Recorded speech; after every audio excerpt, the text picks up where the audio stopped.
Bonjour depuis Jérusalem. Le musée d'Israël célèbre ses 60 ans.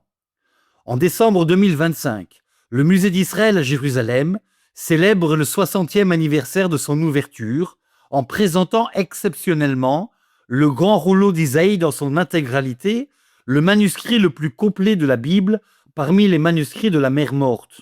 Pour bon nombre de dizaines de milliers de visiteurs attendus, ce sera peut-être l'unique occasion de voir ce rouleau de leur vivant. La découverte des manuscrits de la mer Morte, les plus anciens manuscrits de la Bible hébraïque encore existants, représente un tournant dans l'étude historique du peuple juif antique. Jamais auparavant, un trésor littéraire et historique d'une telle ampleur n'avait été mis au jour. Ces découvertes remarquables éclairent une période fondatrice de l'histoire de l'humanité et enrichissent considérablement notre connaissance de la société juive en Terre Sainte durant les périodes hellénistiques et romaines, ainsi que les origines du judaïsme rabbinique et du christianisme primitif. Elles sont donc devenues incontournables pour tout visiteur en Israël. Et puis nous poursuivons avec une nouvelle religieuse, l'entrée du custode de Terre Sainte à Bethléem pour le premier dimanche de l'Avent.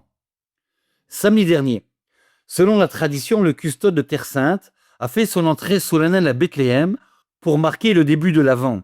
La paroisse de Jérusalem a accueilli le custode, le frère Francesco Leppo, dans la paroisse de Saint-Sauveur, avec des salutations et des remerciements avant de partir en cortège vers le couvent Maralias. Là, le custode a salué la communauté locale et a accordé quelques interviews. Le cortège s'est ensuite dirigé vers Bethléem.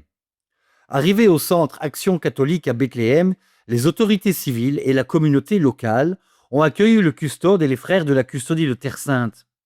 Les scouts ont alors commencé le cortège avec la fanfare et ont accompagné le custode le long de la Star Street jusqu'à la basilique de la Nativité. Arrivé sur la place de la Nativité, accueilli par les étudiants du collège de Terre Sainte de Bethléem, ainsi que par d'autres autorités civiles, citoyens et fidèles locaux, le custode a ensuite fait son entrée dans la basilique de la Nativité, par la porte qui mène à la basilique orthodoxe et a été reçu par les autorités des églises orthodoxes locales. Il s'est ensuite dirigé, accompagné par les fidèles et les frères de la custodie, vers l'église de Sainte-Catherine. Là, le custode a été accueilli par le gardien de la Nativité. Dans son message, le frère Lelpo a souligné que ce retour représente un grand signe d'espérance, rappelant que Dieu n'abandonne jamais ses enfants, même lorsque l'histoire semble s'éloigner de nos désirs d'harmonie et de réconciliation.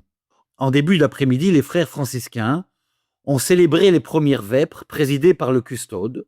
La procession s'est ensuite poursuivie dans la grotte de la Nativité, où le custode a encensé l'étoile d'argent qui indique l'endroit où, selon la tradition, le Sauveur est né. Il a ensuite encensé l'autel latin et la mangeoire, dans un climat de silence et de recueillement, en vue de l'Avent que nous sommes appelés à vivre dans les prochaines semaines.